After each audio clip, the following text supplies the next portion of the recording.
Ei, bom dia. Acorda, Brumadinho. Brumadinho? Ei, Brumadinho, acorda. Acorda, Brumadinho.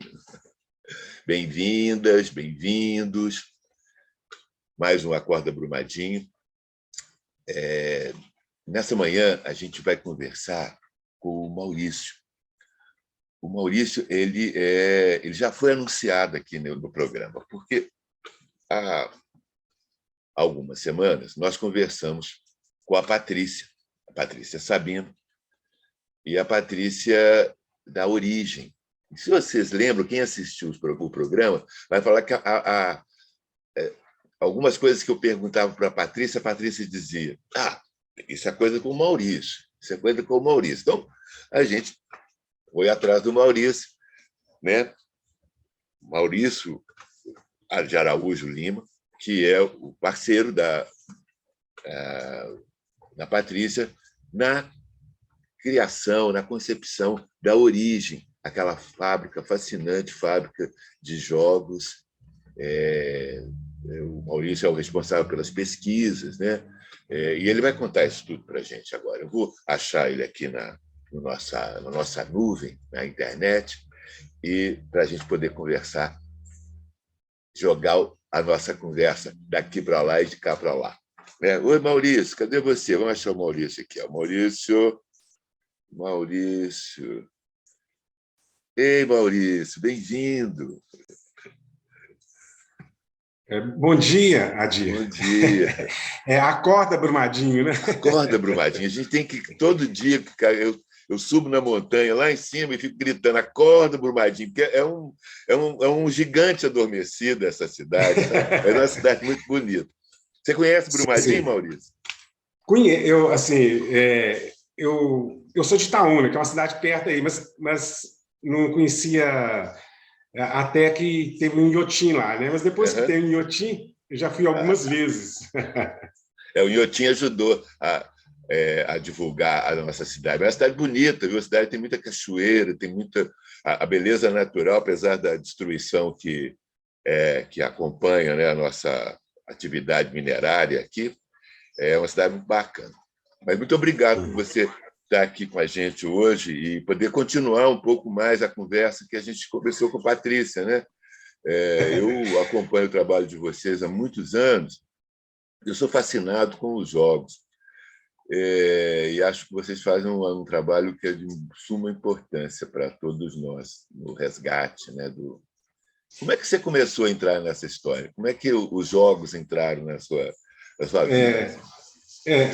Porque, inclusive, eu sou jornalista, né? Assim, estudei física também, uma trajetória assim, meio diferentona, né? Assim, mas eu entrei nessa história dos jogos convidado mesmo pela Patrícia e pela Mônica. A Mônica é irmã da Patrícia. Sim. Né? Elas é que tiveram a primeira ideia, assim, não era nem Origem ainda, né? Porque a primeira ideia de fazer alguma coisa que fosse... Foi uma época, Adir, não sei se você lembra, época do Collor, assim, que muitas pessoas deixaram os empregos para poder tentar ser empreendedor, né? Assim, hoje em dia até questiono muito essa palavra, né? Assim, mas no nosso caso foi isso mesmo. No caso, a Patrícia trabalhava assim no setor privado e a Mônica no setor público, e resolveram, né, que queriam alguma coisa diferente, que saíram à procura de alguma coisa. Quando apareceu essa ideia de que os jogos eram muito interessantes, assim, porque no caso era para brinde corporativo, né? E começou até com um caleidoscópio, que na verdade não é um jogo, mas é um jogo de imagens, né? Sim. Porque o caleidoscópio falava de mudança, né? Assim, era uma época que as pessoas estavam em busca de mudança. Então, assim, isso motivou a que a gente descobrisse... aí já estou me incluindo, porque eu fui convidado exatamente porque eu tinha esse lado mais de pesquisar, de contar histórias, porque eu sou eu gosto de escrever, né? Assim, sou também poeta, né? Assim, e jornalista, né? Então já tinha alguma experiência, inclusive de pesquisa em campo, assim, né? Então, então elas me convocaram para esse lado, porque não adiantava você ter só o jogo, né, Adi? A ideia é assim, você tinha que ter também a mensagem que estava por trás daquilo, né? É isso que eu Então acho aí, muito interessante no trabalho de vocês, que vem junto o objeto, né, o jogo, vem também toda a história dele, essa memória, né, de onde ele surgiu, para que ele. Eu perguntei sim, para a Patrícia uma coisa que aí talvez você vai me responder melhor. A gente poderia contar assim, a história da humanidade pelos jogos? Assim, perfeitamente, perfeitamente, você pode contar. É, o jogo é uma manifestação cultural, Adi, ele vem até paralelo um pouco com o misticismo, né? O sim. jogo, muitas vezes, ele surgiu em rituais, não é isso? Para rituais. Você vê, no Egito, eles tinham um jogo que... isso a gente sabe hoje em dia, porque tem as pinturas, né? Assim, e foram achados nas tumbas, por exemplo, na tumba de Tutankhamon foi achado um jogo desse, uma peça artística maravilhosa, e qual que era a ideia que estava por trás desse jogo? Não foi achada a regra, não, sabe? Teve outros dessa época que foi achada a regra, mas lá, no caso, não. Mas hoje a gente sabe pelos desenhos, porque, por exemplo, lá no Museu Egípcio, no Cairo, tem uma pintura que é do lado de cá o faraó julgando, o jogo do outro lado não tem ninguém. Porque esse jogo é como se eles fossem julgar depois de mortos, para ver se eles tinham direito à vida eterna. Então, ele simula uma purificação. Então, Uhum. você vê, tem tudo a ver com essa crença, né, assim, das classes mais altas no Egito, de que havia uma vida depois da morte. Sim. Entendeu? Então, assim, então o jogo ele expressa muito cada povo que o criou. Não é? Então, por isso, você pode contar a história do mundo através dos jogos, das diversas civilizações, né? Porque aí, no caso, a China tem seus jogos, a Índia tem seus jogos, a Pérsia tem seus jogos, né? A Grécia teve, Roma teve, depois na Idade Média, esses jogos que a gente conhece hoje, o xadrez, né, que é o mais conhecido, a dama, esses aí já são da Idade Média, já são uma adaptação. Você pode ver, o xadrez é aquela guerra que você tem as forças políticas da época, que era o rei, né, era o bispo, né, que era a religião, o cavalo, que era o guerreiro, como chama, o cavaleiro, não é isso? Que era e as torres, porque as guerras eram feitas em cerco, né, Adi? Então, assim, olha como que os jogos contam mesmo a história Essa coisa é muito da interessante, humanidade. né? Que essa proximidade, você fez assim quase com uma curva, né? Que começa no aspecto mais místico, mais esotérico, e chega no aspecto da governança, né? Que é a coisa da guerra, né? Então Sim, sempre tem né? Esses jogos eles têm essa dupla face, vamos dizer assim, né? Uma face mais mística ou de poder e essa parte mais estratégica, né? sim. Você falou, porque, por exemplo, por exemplo, entre os índios norte-americanos, eles tinham jogos que eram para escolher qual que ia ser o chefe da tribo, né? Quer dizer, muito... e eram jogos, geralmente, que tinham... aí tinha a questão dos dados, que aí tinha a sorte, né? Uhum. É como se Deus estivesse do lado daquele que era o vencedor, não é? Então, tem esse lado do jogo que é da sorte, e tem também esse lado do jogo que é da estratégia, como você falou, não é? Então, assim, por exemplo, um jogo que é o gamão, por exemplo, eu acho que sintetiza bem isso. Não sei se você conhece o gamão, Tá bom, sim. não é tão conhecido quanto o xadrez, mas é um jogo também mais conhecido. Ele é um jogo que você tem que lidar tanto com a sorte quanto com a estratégia, né? Já o xadrez é um jogo só de estratégia, né? Já outros jogos de dados, assim, aí são jogos só de sorte. Então, assim, a sorte é muito ligada a essa questão mística. Já a estratégia é ligada mesmo a essa questão que você fala de governança. E que eu até iria até um pouco mais. Você falou também, poder. Poder, não é? Tinha um jogo na ilha da África, que chama... gente, Madagascar. Tem um jogo que é um jogo que só tinha hoje em dia a gente conhece porque houve uma globalização, né? Mas assim, esse jogo só era conhecido lá, tá certo? E ele era usado exatamente para traçar estratégias de guerra, né? Agora, ele era um jogo tão interessante, Adi, que assim, você jogava uma partida com a pessoa, não podia ser só essa primeira partida. Se você ganhasse a primeira partida, você tinha que dar várias peças suas, porque é um jogo de peças iguais. Porque tem jogos algum tem menos peças, outro tem mais, mas esse jogo é um jogo que cada pessoa tem o mesmo número de jogos.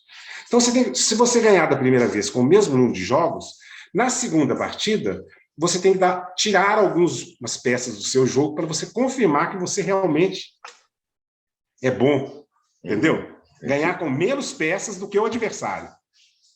Então, assim, isso aí eu acho que tem um pouco a ver mesmo com essa questão, inclusive, de mais tribal, né? Assim, de que seria mais a ilha lá de Madagascar, numa época em que, inclusive, a rainha de lá, aí é o lado pitoresco, mas trágico também. A rainha traçou estratégias de guerra, mas era contra os franceses. Os franceses tinham um poder muito grande de fogo, né?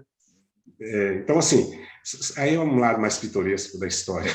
Mas é uma coisa que eu, às vezes, eu não sei como é que a gente pode abordar isso, mas é a questão da burla no jogo. Por exemplo, essa ideia, né, que o jogo, então tá, o jogo vai resolver a situação.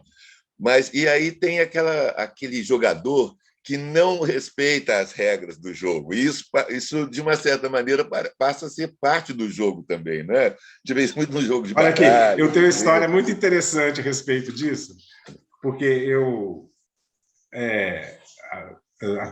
atuo muito atualmente não só mais agora, porque já tem um tempo, a pesquisa já meio que...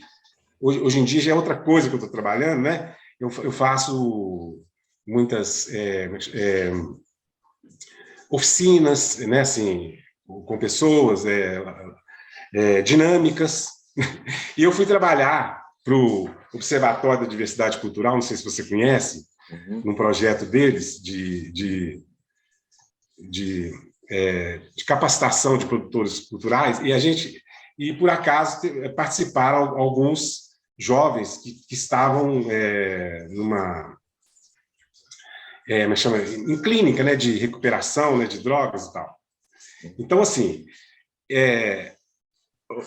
essa questão da bula ficou tão evidente, porque, claro, eles adoraram, foi muito bom tudo, mas surgiu uma certa hora que que eu falei assim, vamos brincar de coisas que vocês se lembram da infância, da vida de vocês. Tudo permeava uma burla, entendeu? Assim, todas as brincadeiras de que se lembravam. Então, assim, olha como que o jogo é interessante, que ele fala da realidade da pessoa, né? Assim, aí o jogo já estou ampliando, né? Eu já não estou falando mais só o jogo de tabuleiro, é também o jogo brincadeira, o jogo mesmo o jogo social, né? O jogo de como você lida com a vida, essa ideia, né? do jogo. Até antes, quando eu ia abrir aqui para te procurar na internet, eu pensei em usar uma expressão assim, que a gente ia jogar conversa fora. Aí depois eu fiquei pensando assim, se essa expressão ela era só pejorativa, ou essa coisa mesmo, né, do próprio, a coisa lúdica da conversa, de você trocar, né, com o outro, assim, que não deixa de ser um jogo, né? Sim. A conversa. É um jogo na medida que você me provoca, né? E eu tento te responder, mas ao mesmo tempo eu, ao mesmo tempo, estou meio que direcionando você também, né? Sim. Não é isso? Isso é a questão da regra, né? E como é que esse é o que eu acho que é interessante e como é que a gente burla as regras sempre, né? Sim, Vamos sim. falar um pouco do jogo da onça, que vocês. O jogo da onça. Que é... Adi, aí é assim, são aquelas coisas que acontecem no transcorrer assim da sua vida, assim, né? Foi muito gratificante essa questão do jogo da onça para mim, porque, igual eu te falei, eu era jornalista, interessado em ciências e tal, então eu sempre tive esse lado assim meio de pesquisador, assim, de campo mesmo, né? Assim, sempre. E aí foi uma oportunidade realmente que eu tive muito grande, né, de praticar isso, não é? E ao mesmo tempo, porque nós fomos, na verdade é o seguinte, eu pertenço a uma sociedade internacional de estudo de jogos, né? Eu sou assim, agora estou meio afastado das atividades lá, mas uma época eu fui muito ativo lá, inclusive nessa época porque esse projeto do Jogo da Onça, eu, inclusive, apresentei lá em Oxford, né, o resultado final, sabe? Então, assim, depois nós até fizemos um colóquio internacional dessa sociedade aqui em Ouro Preto, né, que o pessoal veio, né, assim, então, o Jogo da Onça foi mesmo uma coisa muito, assim, rica, né? E ele surgiu exatamente porque, quando eu entrei para essa sociedade, eu fui muito questionado sobre a questão do Brasil, porque até eu mesmo me questionava, porque não existia. Se você for em qualquer livro sobre jogos, não existe. Até hoje, mesmo o Jogo da Onça ainda não está no seu devido lugar. Como assim? Não só o Jogo da Onça, porque depois disso eu ampliei um pouco, fui aqui também na América Latina, aqui no América do Sul, tem alguns outros aí, jogos que seriam interessantes a gente abordar. Mas, então, com esse desafio, eu me lembrei que eu tinha uma pessoa, uma vez, tinha me trazido, que a gente tinha loja na Savassi, né, em Belo Horizonte. E eu ficava nessa loja lá. E uma pessoa foi lá e me levou num papel mesmo, desenhado um tabuleiro do Jogo da Onça, com as regras. E me falou, esse jogo meu pai jogava na infância, me ensinou, não sei o quê, lá no sul de Minas. Então, sabe quando fica aquela coisa dentro da gaveta? E você fala assim, um dia, quem sabe, né? Aí eu resolvi apresentar uma tese lá, foi até em Barcelona, nesse colóquio que eles realizam todo ano, essa sociedade. Eu, a princípio, achei que o Jogo da Onça tinha vindo para o Brasil através dos portugueses, porque eu já sabia que na Índia tem jogos muito parecidos. Eu falei, quem sabe os portugueses aprenderam na Índia, serve para o Brasil? Mas eu fui convencido lá em Barcelona, você vê como que são as coisas, né? Que ele provavelmente era de origem indígena. Porque os incas também tinham jogos, que eram jogos... É o jogo do Puma, né? Tem o jogo do Condor, que são jogos semelhantes.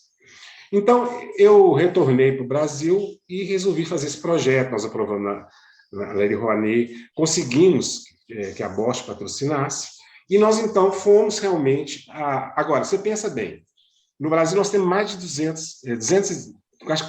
300 etnias.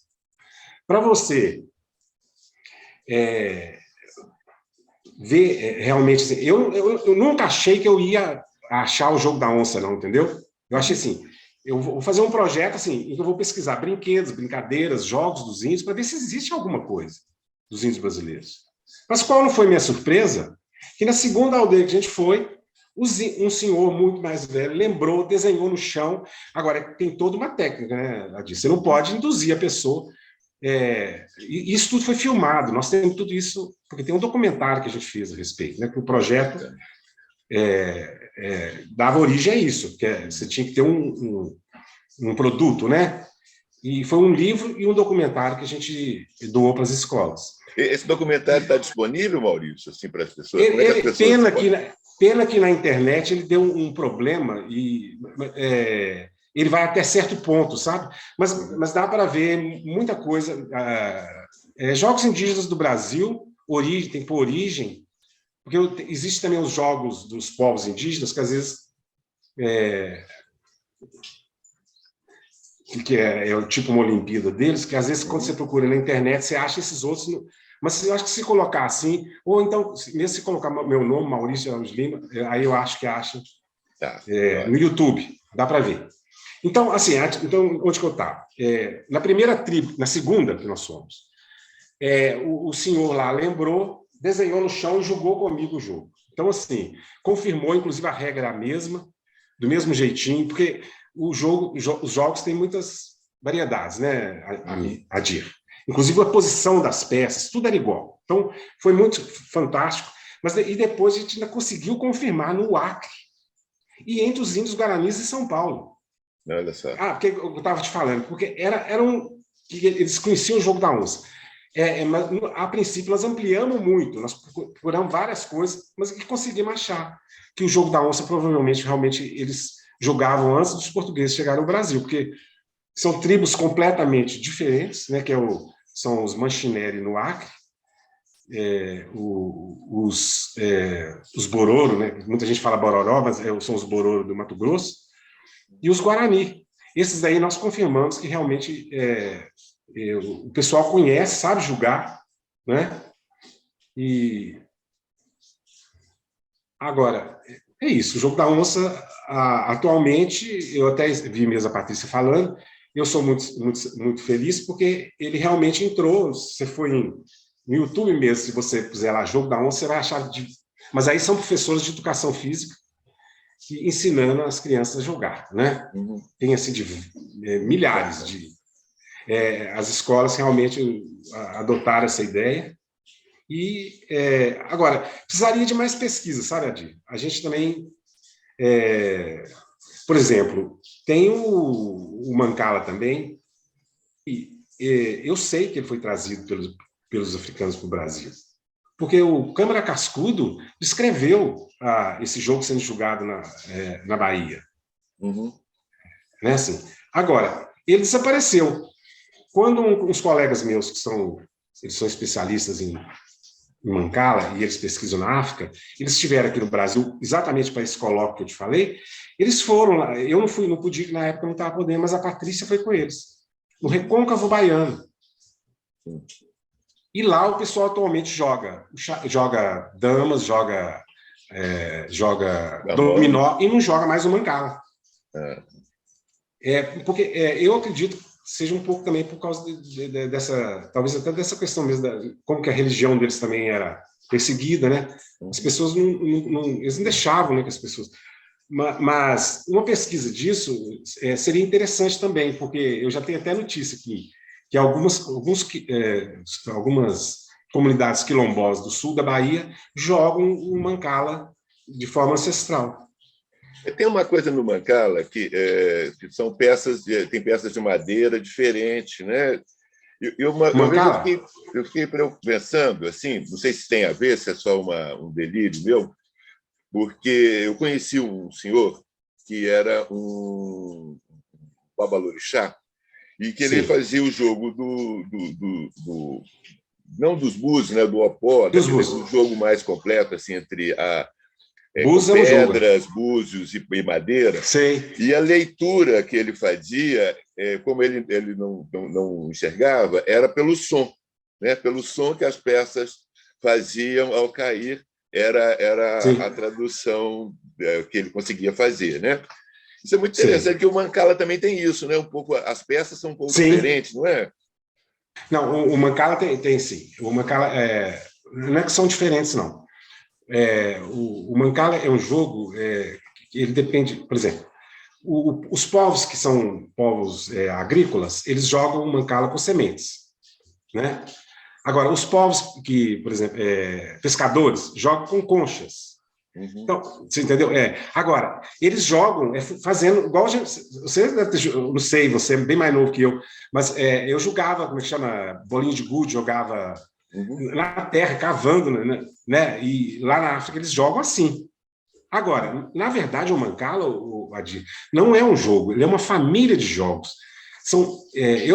A minha dissertação de mestrado foi em cima do Mancala, e lá eu descrevo são centenas de jogos, sabe? Inclusive o tabuleiro, você deve conhecer esse tabuleiro tradicional, que são 12 casas, né? 6 de um lado e 6 do outro. Mas tem tabuleiros que são de 6 por 4, tem tabuleiros que são de 12 por sempre nessa proporção, né? Assim, e os jogadores, os grandes jogadores de Mancala, os grandes mestres são africanos, ou tem bons jogadores também nas Antilhas. Agora, interessante isso, nas Antilhas eles preservaram essa parte da cultura, né? Os africanos que foram para as Antilhas. Aqui no Brasil, desapareceu, ninguém mais ancestralmente joga. Quer dizer, não posso falar ninguém mais, pelo menos não é uma prática difundida. Maurício, a gente está chegando aqui quase no fim do nosso tempo. Sim. Da nossa conversa ótima, né? Tem tanto assunto para falar, tanta coisa que é o jogo. Eu queria que você refletisse com a gente um pouco sobre esse momento hoje, né, do jogo, que eu percebo, a gente o jogo está, né, o jogo está mais sendo burlado diariamente, né? Como é que é isso, assim, essa necessidade, vamos dizer, humana de jogar, que nos levou para esse lugar mais solitário. Hoje as pessoas estão jogando muito sozinhas, com o seu celular, com o seu... Estão que nem o faraó lá, né? Jogando com Deus. Jogando com Deus, que é um Deus maluco, né? Esse Deus cibernético, esse Deus, Deus dos algoritmos, né? É interessante você falar isso, porque, assim, igual eu te falei, eu estou com novos caminhos, assim, não assim, mas tanto investindo nessa questão da pesquisa do jogo em si e do produto e tal. Eu tenho trabalhado muito, inclusive, com a internet, né, assim, numa forma de humanizar, né, assim.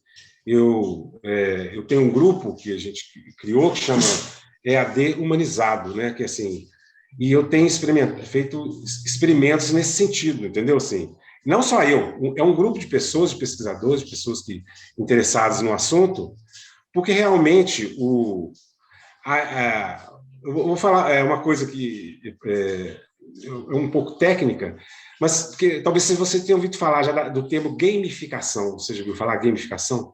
Gamificação. É um termo que está muito comum, as pessoas usarem, inclusive nas empresas, essas coisas, né? E a gamificação nada mais é do que pegar estratégias dos jogos, tipo assim, as pessoas adoram disputar, as pessoas adoram entrar em ranking, não é isso? Principalmente se tiver prêmio. Então, eles pegaram esse lado do jogo para utilizar em coisas sérias, ou seja, na vida das empresas e tal. Eu não concordo muito com isso, não. Entendeu? Uhum. Aí, por isso, nós criamos um outro termo, que é o ludificação. Em vez de gamificação, é ludificação. Ludificação é você buscar nas coisas aquilo que realmente motive as pessoas.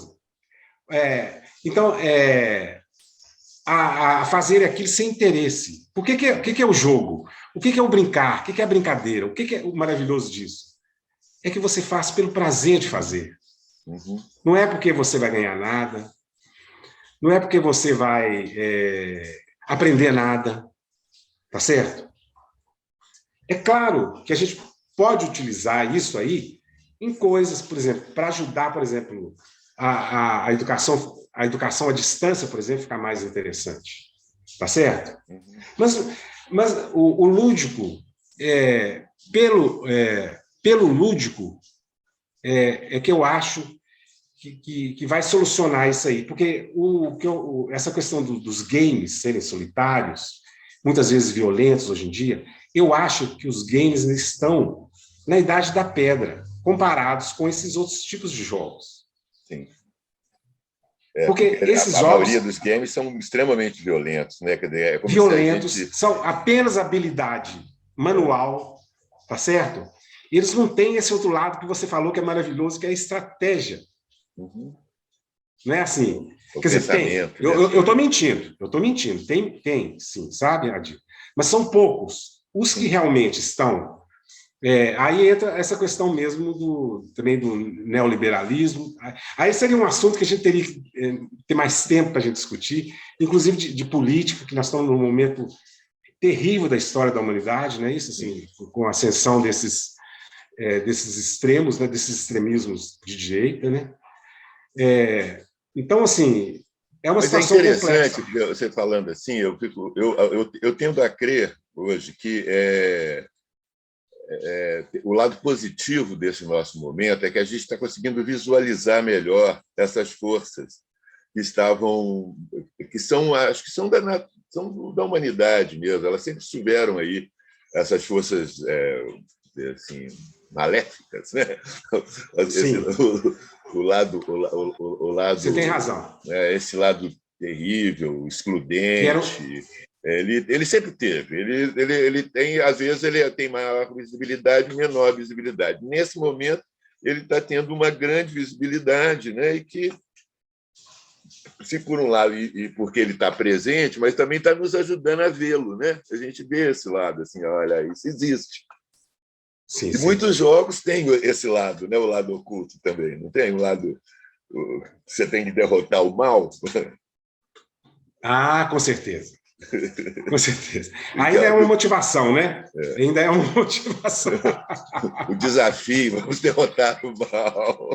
Exatamente. Senão o mal vai nos derrotar. Sim. Não, mas bom falar com você aqui. Eu acho que foi um canal, assim, a gente está sempre aqui às ordens para... Tá? Inclusive, eu tenho desenvolvido algumas metodologias de utilização, inclusive, dessa comunicação aqui, ó, que depois, se você quiser, eu posso te apresentar alguma coisa, assim.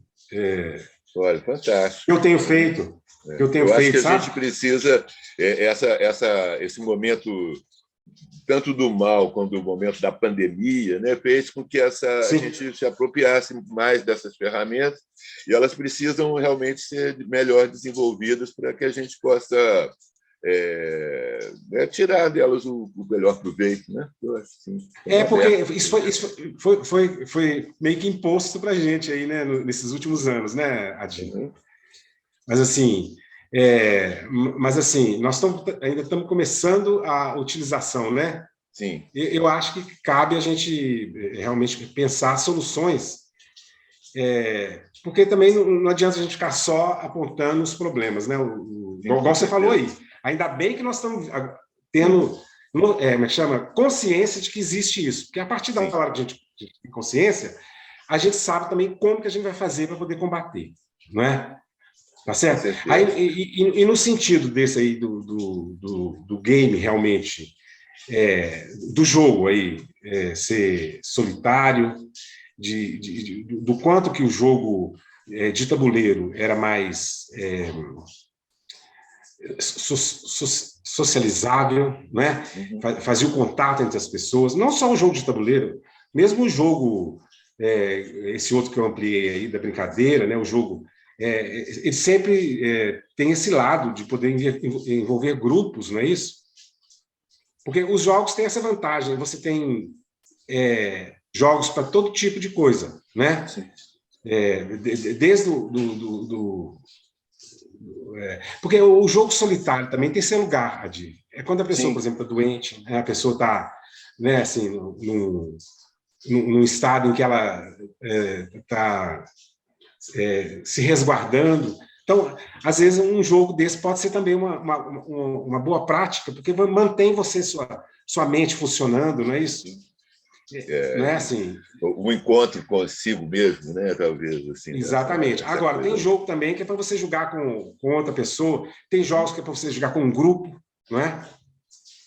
Então, assim, essa amplitude aí realmente, eu acho que a gente deve buscar. E no caso aqui, como a gente está trabalhando muito sempre agora só na telinha, buscar também, às vezes, fazer alguns jogos, entendeu?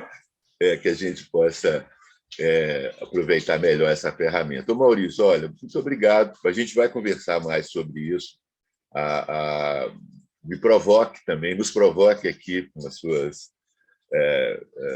ideias, que eu acho que é importante a gente estar junto nessa apropriação, né, dessa nova forma de estar, que veio para ficar, né, essa forma digital. Sim, sim, com certeza. Então, tá. Bom dia para você.